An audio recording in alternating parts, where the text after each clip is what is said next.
साहित्य सेतु YouTube channel में आपका एक बार पुनः स्वागत है, अभिनंदन है। मैं आपका साथी बालकृष्ण शर्मा फिर से उपस्थित हूँ। लक्ष्मण परशुराम संवाद रामचरितमानस के बाल कांड के इस अंश को लेकर के क्षितिज पाठ्यपुस्तक कक्षा 10वीं की क्षितिज पाठ्यपुस्तक का जो दूसरा अध्याय है उसका अंतिम अंश आज हम लोग इस वीडियो के माध्यम से पढ़ने जा रहे हैं। वीडियो शुरू करने से पहले मेरी एक बार फिर आपसे रिक्वेस्ट है, आप लोग नीचे सब्सक्राइब बटन पे जा कर के सब्सक्राइब करें, बेल आइकन को प्रेस करें ताकि समय समय पर हमारे द्वारा अपलोड किए जाने वाले तमाम वीडियो का नोटिफिकेशन आप लोगों तक समय समय पर पहुंचता रहे।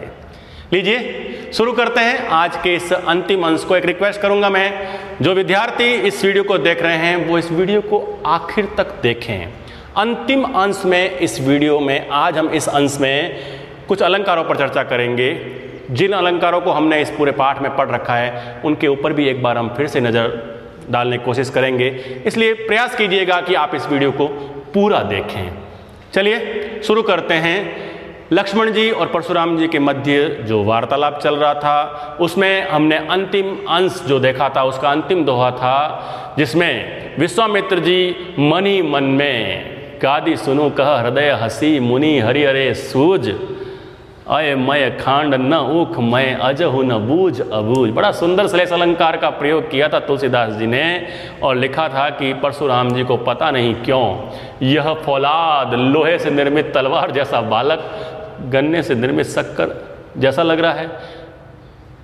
पता नहीं क्यों जानबूझ करके ऐसे अबूझ बन रहे हैं। इनको समझ में आ जाना चाहिए था कि सामान्य व्यक्ति नहीं है सामने। अब विश्वामित्र जी के उस कथन को हमने पिछले अंश में छोड़ दिया। यहाँ फिर से लक्ष्मण जी के एक कथन से इस वीडियो की इस अंश की जो इस पाठ का अंतिम अंश है उसकी शुरुआत करते हैं। लक्ष्मण जी परशुराम जी को संबोधित कर रहे हैं, कह रहे हैं लखन कहो मुनि सील तुम्हारा को नहीं जान विदित संसारा।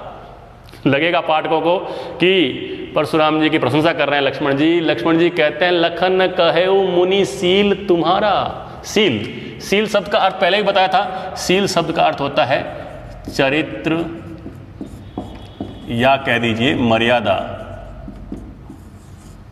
लखन कहो मुनि सील तुम्हारा, हे मुनिवर आपका जो चरित्र है आप कितने मर्यादित हो, आपका कैसा चरित्र है। को नहीं जान अर्थात कौन नहीं जानता। अर्थ ये हुआ कि सब जानते हैं। को नहीं जान, कौन नहीं जानता। विदित का मतलब होता है जानना, संसारा पूरा संसार जानता है। अर्थात आपके चरित्र के बारे में कि आपने कैसे कैसे काम किए हैं पूरा संसार जानता है। अब जो नहीं जानते थे, अब तक जिनको जानकारी में नहीं था, आपने इतना कुछ तो बता दिया। इसलिए आपका चरित्र कैसा है, आप कितने मर्यादित हो, आपने कैसे गुरु ऋण तक पहुंचते पहुंचते पहले मातृ ऋण चुकाया, पितृ ऋण चुकाया, अब गुरु ऋण रह गया। इसकी बड़ी चिंता मुझे भी है, आपको भी है। देखते हैं क्या कहते हैं लक्ष्मण जी। लक्ष्मण जी कहते हैं लखन कहो मुनिशील तुम्हारा को नहीं जान विदित संसारा माता पिता ही उरिन भय नीके। अगली पंक्ति में कहते हैं माता पिता यानी माता और पिता। हमने बात करी थी पहले ही, एक व्यक्ति के जीवन में उस पर 3 प्रकार के ऋण होते हैं, मातृ ऋण, पितृ ऋण और गुरु ऋण। ये 3 प्रकार के ऋण हैं, मातृ ऋण, पितृ ऋण और गुरु ऋण। मातृ ऋण कैसे चुकता किया? अपनी माता रेणुका का सिर काट दिया। ऋषि जमदग्नि के कहने पर परशुराम जी ने अपनी माता का ही सिर धड़ से अलग कर दिया, माता के ऋण से मुक्त हो गए। पिता ही, अब पिता की बारी, तो पिता के ऋण से कैसे मुक्त हुए? सहस्त्रबाहु की 1000 भुजाएं काट के सहस्त्रबाहु का वध करके अपने पिता के ऋण से मुक्त हो गए। माता पिता ही उरिन भय, उरिन शब्द का अर्थ हुआ ऋण मुक्त। पिछले वीडियो में भी हम लोगों ने देखा था ये उरिन शब्द, माता पिता ही उरिन भय नीके का अर्थ होता है अच्छा है। नीके शब्द का अर्थ होता है अच्छा, यानी बहुत अच्छा हुआ कि आप माता पिता के ऋण से क्या हो गए हो? मुक्त हो गए हो। माता पिता ही उरिन भय नीके शब्द का अर्थ है अच्छा, सुंदर। अच्छा कह दीजिए, सुंदर कह दीजिए, नीका।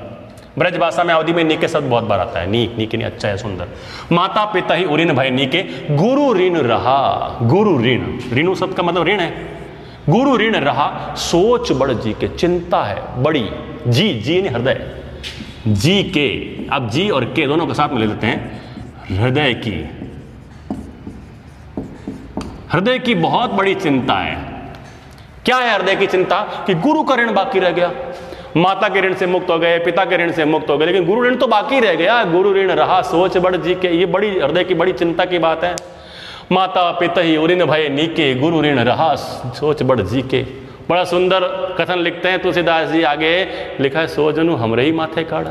लक्ष्मण जी कहते हैं ऐसा लगता है अब वो गुरु ऋण जो बचा हुआ रह गया ना, वो अब वो ऋण सारा मुझे ही चुकाना पड़ेगा। सो जनु हमरे ही माथे काढ़ा, माथे हमारे ही ऊपर, हम मारवाड़ी में कहते हैं ना माथे, हमरे ही माथे काढ़ा, काढ़ने का मतलब निकालना। ये भी मारवाड़ी राजस्थानी का शब्द है, काढ़े, काढ़े यानी निकालना, बाहर निकालना। सो जनी हमरे ही माथे काढ़ा। अब फिर जनु शब्द आ गया, जनु। यहां भी उत्प्रेक्षा अलंकार है, हमने उत्प्रेक्षा अलंकार की बात करी थी पहले। ऐसा लगता है मानो वो मुझ पर ही निकालोगे। सो जनु हमरे ही माथे, हमरे यानी हमारे ही, हमरे ही हमारे ही, माथे यानी ऊपर, काढ़ा यानी निकालना। वो जो गुरु ऋण रह गया है ना, गुरु का ऋण मुझ पर ही चुकता करोगे। ऐसा लग रहा है मानो गुरु ऋण मुझ पर ही चुकता करोगे। इस पंक्ति में कौन सा अलंकार हुआ? उत्प्रेक्षा अलंकार हुआ। चर्चा करी थी हमने उत्प्रेक्षा अलंकार की पहले, जहाँ काव्योक्ति में उपमेय तथा उपमान में भेद होते हुए भी उपमेय में उपमान की संभावना व्यक्त की जाए, वहाँ उत्प्रेक्षा अलंकार पाया जाता है। यहाँ उत्प्रेक्षा क्यों ही संभावना व्यक्त इसलिए की गई कि ऐसा लगता है मानो आप वो मुझ में से ही निकालोगे, मुझ में से ही वो ऋण चुकता होगा। सो जनु हमरे ही माथे काढ़ा। दिन चली गए, आगे लिखते हैं दिन चली गए। पता नहीं कितने दिन बीत गए हैं, बड़े दिन हो गए हैं गुरु का ऋण। भाई जब किसी का ऋण हम चुकता ना करें और बहुत दिन बढ़ जाए तो ब्याज बढ़ता है ना, मूल धन के ऊपर ब्याज भी तो लगता है, और ब्याज का भी चक्रवर्ती ब्याज बनता है। तो इसलिए लिखा दिन चली गए, ब्याज बढ़ बाड़ा। ब्याज बढ़, बड़े नहीं बड़ा, बाड़ा यानी बढ़ना, बाड़ा शब्द का मतलब है बाड़ा, बाड़ा यानी बढ़ना। ब्याज कितना बढ़ गया होगा। बड़ा गजब का मजाक, बड़ा गजब का व्यंग्य कर रहे हैं। यहां बात पैसों की, हिसाब किताब की चल ही नहीं रही है, लेकिन लक्ष्मण जी तो आनंद ले रहे हैं पूरा। लक्ष्मण जी व्यंग्य के बाण पे बाण छोड़े जा रहे हैं परशुराम जी पे। वो कहते हैं कि आपके गुरु का ऋण बाकी रह गया, हृदय में बड़ी चिंता है इस बात की, लगता है वो गुरु ऋण मुझ पर ही निकालोगे। और ऋण जब बहुत दिन हो गए हैं, बढ़ गया है, तो उसका ब्याज भी तो कितना बढ़ गया होगा। दिन चली गए, दिन चली गए, ब्याज बढ़ बाड़ा, ब्याज बड़ा बढ़ गया होगा, अर्थात बहुत ज्यादा बढ़ गया होगा। अब बात भाई हिसाब किताब की हो रही है, जब ऋण है, चुकता भी करना है, बहुत ज़्यादा ब्याज भी बढ़ गया है, तो अब ये ब्याज की जो बातें हैं ना, वो ना तो क्षत्रियों के बस की बात है, ना ब्राह्मणों के बस की बात है। ये बात तो किसी व्यापारी के ही बस की बात है। तो इसलिए क्या करना है, किसी व्यापारी को बुला लीजिए। अब आनीय व्यवहारिया बोली अगली पंक्ति में कहते हैं, अब आप क्या कीजिए, आनीय। आनीय का मतलब होता है लाना, बुलाना। यहाँ लाना की जगह हो जाएगा बुलाना।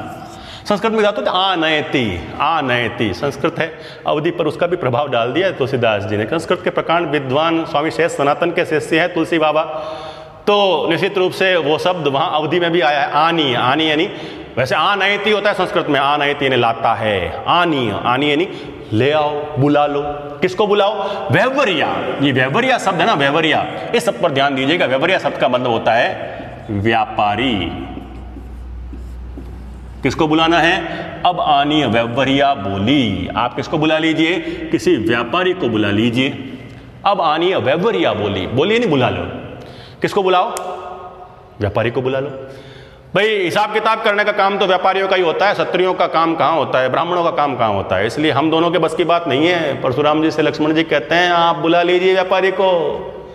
व्यापारी आएगा, अब हिसाब करेगा, वो जितना हिसाब मुझ में से निकालेगा मैं थैली खोल करके उतना निकाल कर आपको दे दूंगा। तुरंत देव में थैली खोली। आगे लिखते हैं तुरंत देव में थैली खोली। सच में कोई पैसों का हिसाब किताब करना है, लेकिन लक्ष्मण जी ने तो पूरा आनंद ले लिया बात का। वो कहते हैं आपका ब्याज बहुत बढ़ गया होगा, आप व्यापारी को बुलाइए, जितना मुझ में से निकलेगा। अब क्योंकि गुरु ऋण मुझ पर चुकता करना है तो मुझ में से निकलेगा, मैं तुरंत देऊं थैली खोली। तुरंत देऊ, मैं हाथों हाथ दे दूंगा, तुरंत ही दे दूंगा। थैली खोल करके जितने पैसे निकलते हैं उतने आपका हिसाब किताब चुकता, गुरु ऋण से बिल्कुल आप मुक्त। बुलाना किसी व्यापारी को बुला लीजिए। अब ये जो ना ये बातें परशुराम जी के सहन शक्ति से बाहर की बातें हैं। बहुत सहन कर लिया परशुराम जी ने। अब परशुराम जी को सहन नहीं होता तो आप जानते हो क्या करते हैं। मेरे जो साथी है ना, जो वीडियो देखेंगे वो ये कह देंगे सब परशुराम जी से जब सहन नहीं होता परशुराम जी परसा संभालते हैं वापस। निश्चित रूप से वही बात होने वाली है। परशुराम जी अपने उस परसे को फिर संभालेंगे और अब की बार तो ऐसे संभालेंगे कि बस इस बालक पर चलाना ही चलाना है। देखो लिखा है आगे, तुलसी बाबा लिखते हैं, सुनी कटु बचन कुठार सुधारा। सुधारा यानी संभालना। परशुराम जी ने कटु वचन सुन करके, किसके कड़वे वचन सुन करके? लक्ष्मण जी के। सुनी कटु वचन, लक्ष्मण जी के कड़वे वचनों को, कठोर वचनों को सुन करके कुठार सुधारा, उस परसे को क्या कर दिया? फिर से संभाला। अब पूरी सभा को लगा कि अब तो लक्ष्मण जी का वध हो ही जाएगा। हाय हाय सब सभा पुकारा। पूरी सभा हाय हाय करके चिल्लाने लगी। सब पुकारने लगे कि नहीं नहीं, ऐसा मत करो, ऐसा मत करो, ये गलत हो जाएगा। लक्ष्मण जी आप चुप हो जाओ, परशुराम जी आपका वध कर डालेंगे। इस प्रकार की चारों ओर हाय हाय मच गई। पुनरुक्ति प्रकाश अलंकार तो है ही। ठीक है, अनुप्रास अलंकार ना, इसके ऊपर अब चर्चा नहीं करते। जहां कोई नहीं आता अनुप्रास आता है, ये ध्यान रखना। जब कोई अलंकार ना हो ना, समझ में ना आए ना, तो वहां अनुप्रास अलंकार तो आप बेधड़क लिख दीजिए। विशेष में एक बिंदु लिख दीजिए अनुप्रास अलंकार का प्रयोग हुआ है। अनुप्रास अलंकार तो वहां होता ही होता है। पूरे अंश में कहीं ना कहीं तो अनुप्रास अलंकार आएगा ही आएगा। दो वर्ण अगर दो एक साथ आ जाए एक जैसे तो ये अनुप्रास अलंकार हो जाता है। लेकिन यहां बात हो रही है शब्दों की। फिर पुनरुक्ति प्रकाश अलंकार आया। हाय हाय में पुनरुक्ति प्रकाश अलंकार है। यहां आज लिखेंगे नहीं हम लोग। हाय हाय सब सभा पुकारा। पूरी सभा हाय हाय करके पुकारने लगी कि नहीं नहीं, ये सब अनुचित हो रहा है। इस बालक को कोई रोको, परशुराम जी इसका वध कर डालेंगे। सबको डर लगने लगा। क्या कहते हैं तुलसी बाबा लिखते हैं, भृगुबर परशु दिखावहि मोहि। लक्ष्मण जी कहां मानने वाले हैं? लक्ष्मण जी अब भी क्रोध को और ज्यादा बढ़ा रहे हैं, उसमें और आहुति देने का काम कर रहे हैं। भृगुबर परशु दिखावहि मोहि, कि भृगुबर मुझे क्या कर रहे हैं? परसा दिखा रहे हैं। भृगुबर परशु दिखावहि मोहि, कि भृगुबर, भृगुबर शब्द किसके लिए आया? परशुराम जी के लिए। बर का मतलब श्रेष्ठ होता है। भृगु ऋषि के कुल में पैदा हुए ना, इसलिए उस कुल के कारण भृगुबर कह रहे हैं। भृगुबर परसु दिखावहि मोहि, कि परशुराम जी आप मुझे परसा दिखा रहे हो। विप्र विचारी बचो नृपद्रोही। इतनी देर तो परशुराम जी कह रहे थे कि बालक जान करके मैंने छोड़ दिया, बच्चा है जाने दो। अब बारी लक्ष्मण की है ना, तो लक्ष्मण जी क्या कह रहे हैं? लक्ष्मण जी कह रहे हैं विप्र विचारी बचो नृपद्रोही। विप्र, विप्र का मतलब होता है ब्राह्मण। विप्र शब्द का मतलब है ब्राह्मण। विचारी, विचार यानी विचार करके। यह विचार करके कि जाने दो ब्राह्मण हैं। क्योंकि इससे पहले की वीडियो में हमने देखा था, सुर महिसुर हरिजन और उगाई, हमरे कुल इन पर न सुराई। लक्ष्मण जी कहते हैं ना कि हमारे कुल में सुर महिसुर, महिसुर इन धरती के देवता अर्थात ब्राह्मण। ठीक है, देवता, धरती के देवता अर्थात ब्राह्मण। भगवान के भक्त और गाय पर वीरता नहीं दिखाई जाती, इसीलिए तो मैंने छोड़ दिया। लिखा है विप्र विचारी, ये जान करके जाने दो ब्राह्मण है, कौन ब्रह्म हत्या का पाप ले। इसलिए मैंने इस राजाओं के शत्रु को नृपद्रोही, नृप, नृप यानी राजा, नृपद्रोही का मतलब हुआ राजाओं का शत्रु। राजाओं का शत्रु कौन? परशुराम। विप्र विचारी बचो नृपद्रोही, बचो यानी बचा लिया। अब तक मैंने अगर इसको छोड़ दिया ना, अब तक ये बचा हुआ है, ये राजाओं का शत्रु अगर बस अब तक बचा हुआ है, उसकी एकमात्र वजह है कि ये कौन है? ब्राह्मण है। सोचा जाने दो कौन ब्राह्मण का वध करे, लेकिन ये तो मान ही नहीं रहा है। एक तरफ परशुराम जी बार बार कहते हैं कि ये बच्चा है इसलिए छोड़ दिया, अब लक्ष्मण जी कह रहे हैं कि जाने दो ब्राह्मण है इसलिए छोड़ दिया। क्या कहते हैं देखो, लक्ष्मण जी अब ना परशुराम जी के क्रोध को अंतिम स्तर पर पहुंचा देंगे, क्रोध की पराकाष्ठा तक पहुंचा देंगे। क्या कहते हैं, ये पंक्ति कोई वीर व्यक्ति कैसे सहन कर सकता है जो अब लक्ष्मण जी कहने जा रहे हैं। तुलसीदास जी लिखते हैं कि मिले न कबहु सुभट रण गाढ़े। सुभट, सुभट का मतलब होता है वीर योद्धा। भट, भट यानी योद्धा होता है, वीर होता है। सुभट एक योग्य योद्धा, एक कुशल योद्धा, एक सक्षम शत्रु कह दीजिए। मिले न कबहु, शायद लगता है उनको कभी मिला ही नहीं है कोई। छोटे मोटे शत्रु मिले होंगे जिनका वध कर दिया, बस यूं ही घर में ही बड़े हो गए मार काट कर करके। ये बात कह दी परशुराम जी के लिए। लक्ष्मण जी ने क्या कहा, मिले न कबहु सुभट रण गाढ़े, मिले न कबहु, यानी कभी इनको मिला ही नहीं कोई सुभट। सुभट का मतलब है वीर योद्धा। रण गाढ़े, गाढ़े, रण गाढ़े का मतलब होगा यहां पर, मैं यहां लिखता हूं रण गाढ़े। रण गाढ़े का मतलब होता है भयंकर युद्ध में। रण का मतलब होता है युद्ध। भयंकर युद्ध में इनको कोई सक्षम योद्धा, कोई वीर योद्धा मिला ही नहीं। द्विज देवता, देखो ऊपर आया विप्र, यहां आया द्विज। द्विज का अर्थ भी ब्राह्मण होगा। विप्र का मतलब भी ब्राह्मण था, द्विज का मतलब भी ब्राह्मण है। ब्राह्मण देवता, घर ही के बाड़े, घर में ही बड़े हो गए, मार काट करके, कभी मां का गला काटते हैं, कभी किसी का, घर में ही बड़े हो गए बस। कभी कोई वीर योद्धा से सामना हुआ ही नहीं है, लक्ष्मण जैसा कोई मिला ही नहीं। आज पहली बार एक सक्षम योद्धा मिला है। शेर को सवा शेर मिले तब पता चले ना। लक्ष्मण जी कहते हैं इन ब्राह्मण देवता को तो घर में ही बड़े हो गए, कोई कभी ऐसा कोई महान योद्धा मिला ही नहीं। द्विज देवता घर ही के बाड़े, घर में ही बड़े हो गए। बाड़े, बाड़े का मतलब होता है बड़े हो गए, घर में ही बड़े हो गए। क्या लिखते हैं, अनुचित कही सब लोग पुकारे। सबने कहा नहीं नहीं, ये बात आपने गलत कह दी लक्ष्मण, तुम बिल्कुल अनुचित कह रहे हो। अनुचित कही सब लोग पुकारे। सबने कहा नहीं नहीं, ये अनुचित है, ये अनुचित है, ये बात नहीं होनी चाहिए। अब लक्ष्मण जी किसी का कहना मानते तो वहां सभा में खड़ा एक ही व्यक्ति है, और वो है मर्यादा पुरुषोत्तम भगवान राम। भगवान राम ने कुछ भी नहीं कहा। भगवान राम ने मात्र लक्ष्मण की ओर देखा और देख करके इशारा किया, रघुपति सह नहीं लखन नेवारे। उसको कहा नहीं नहीं, ऐसे इशारा किया, संकेत बर किया। रघुपति भगवान राम, सह नहीं, सह नहीं का मतलब होता है संकेत से, संकेत पूर्वक, इशारे से, इशारा कह दीजिए, संकेत कह दीजिए। लखन नेवारे, नेवारे का मतलब होता है रोकना। लक्ष्मण को रोक लिया कि नहीं लखन, अब कुछ नहीं बोलना। अब लक्ष्मण जी की तो स्थिति वो हो गई जैसे मुंह में मिश्री दे दी हो। लक्ष्मण जी उसके आगे कुछ भी नहीं बोलेंगे। राम की आज्ञा के बिना लक्ष्मण एक कदम भी नहीं चलते। सह नहीं रघुपति लखन नेवारे। रघुपति ने क्या किया, सह नहीं, सह नहीं यानी संकेत से लक्ष्मण को रोक लिया, मना कर दिया कि नहीं, अब तुम परशुराम जी के सामने कोई वचन नहीं बोलोगे। बड़ी सुंदर प्रस्तुति कर दी तुलसीदास जी ने चौपाइयों में। अब देखते हैं इस अंतिम अंश का अंतिम दोहा, लखन उत्तर आहुति सरिस। लक्ष्मण जी के जो उत्तर है वो आहुति के समान है।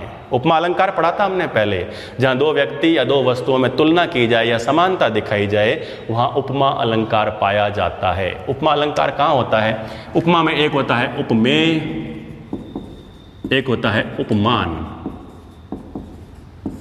यहां लक्ष्मण जी के उत्तर, लक्ष्मण जी के जो उत्तर है ना वो हो गए उपमेय, लखन उत्तर, ये हो गए उपमेय। उपमान आहुति सरिस, सरिस वाचक शब्द हो गया। सा सी सम सरिस सदृश जस जिमी, ये सब वाचक शब्द होते हैं जिनसे पता चलता है कि दो व्यक्तियों में तुलना हो रही है परस्पर, सरिस। लेकिन यहां आहुति, आहुति क्या हो जाएगी, उपमान। लक्ष्मण जी के उत्तर किसके समान, आहुति के समान, तो तुलना हो गई। लखन उत्तर आहुति सरिस, सरिस यानी के समान, लक्ष्मण जी के उत्तर आहुति के समान है। तो इतनी पंक्ति में, इतनी पंक्ति में लखन उत्तर आहुति सरिस, इसमें अलंकार की दृष्टि से हो गया उपमा अलंकार। लखन उत्तर आहुति सरिस। भृगुबर कोप कृषाणु, अलंकार बदल गया।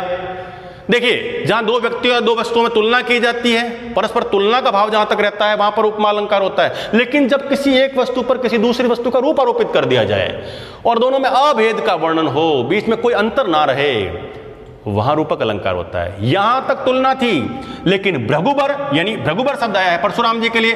परशुराम जी का क्रोध है ना वो क्या है, कृषाणु। कृषाणु का मतलब होता है अग्नि, कृषाणु शब्द का मतलब होता है आग। भृगुबर का जो कोप है अर्थात परशुराम जी का जो क्रोध है वो अग्नि है, उसकी क्रोध रूपी अग्नि।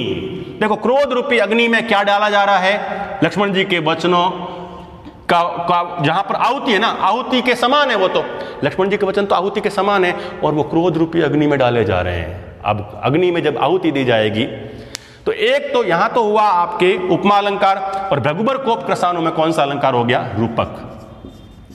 क्योंकि यहां पर क्रोध को अग्नि बना दिया गया। क्रोध की तुलना अग्नि से नहीं करी, तुलना करेंगे तो उपमा होगा, और किसी चीज को कोई चीज बना देना, उपमेय पर उपमान का रूप आरोपित कर देना, वहां तुलना थी, यहां उपमेय पर उपमान का रूप आरोपित हो गया है, तो यहां रूपक अलंकार हुआ। अगली पंक्ति में देखिए, बढ़त देखि जल सम वचन, फिर वही बात, आधे अंश में उपमा, आधे में रूपक, आधे में उपमा, आधे में रूपक। दोहे में भी यही चल रहा है। यहां नीचे वाली पंक्ति में देखिए, बढ़त देखि जल सम वचन, बढ़ते हुए देख करके, क्या? क्रोध की अग्नि। भृगुबर अर्थात परशुराम जी के क्रोध की अग्नि को बढ़ते हुए देख करके जल सम वचन, देखो अब कौन उपमेय है कौन उपमान है? जल सम वचन, जल के समान, जल के समान तो वचन हो गए उपमेय, और सम, सम कौन किसके समान? जल के समान, तो जल हो गया उपमान। किसके समान? जल के समान। किसके वचन? भगवान राम के। देखो परशुराम जी के वचन, परशुराम जी में क्रोध है, क्रोध की अग्नि है। लक्ष्मण जी के वचन आहुति के समान थे। भगवान राम के वचन किसके समान है? आहुति देंगे तो आग बढ़ेगी, और जल डालोगे अर्थात पानी डालोगे तो आग बुझ जाएगी। जल सम वचन, कौन बोले? तो यहां भी कौन सा अलंकार हुआ? उपमा। बोले रघुकुल भानु, कौन बोले? रघुकुल, जो रघुकुल है उसके भानु, रघुकुल भानु, रघुकुल भानु में रूपक अलंकार हो गया। सूर्य वंश का सूर्य कौन? रघुकुल का सूर्य बना दिया गया, किसको? भगवान राम को, तो यहां रूपक अलंकार हो गया। तो इसका मतलब इस दोहे में, इस दोहे में, दोहे की दो पंक्तियां हैं, 4 चरण होते हैं। इसमें जो इस दोहे के विषम चरण हैं 1 और 3, दोहे का जो विषम चरण है 1 और 3, उसमें तो उपमा अलंकार है, और जो 2 और 4 सम चरण है उनमें रूपक अलंकार है। इस प्रकार से अलंकार की दृष्टि से यह उपमा और रूपक दोनों ही अलंकारों का उदाहरण यह दोहा हो जाता है। लक्ष्मण परशुराम संवाद का जो अंतिम अंश था उसको हमने आज इस वीडियो के माध्यम से पढ़ा। हमने पूरा प्रयास किया, हमारे जितने भी लक्ष्मण परशुराम संवाद से संबंधित वीडियो थे उसके अंदर हम भाषा, अलंकार, छंद, रस, रस की बात करें, बहुत समय हो गया हमने बात नहीं करी, तो इसमें फिर से वही बात है, रौद्र रस है, इसमें वीर रस है, और जहां भगवान राम के जल सम वचन की बात करते हैं, छोटे सी बात के लिए भी समय यहां पर शांत रस भी हो सकता है। तो इसलिए रस की दृष्टि से 2 रस इस पूरे अंश में हमारे साथ में चलते रहे, रौद्र रस और वीर रस।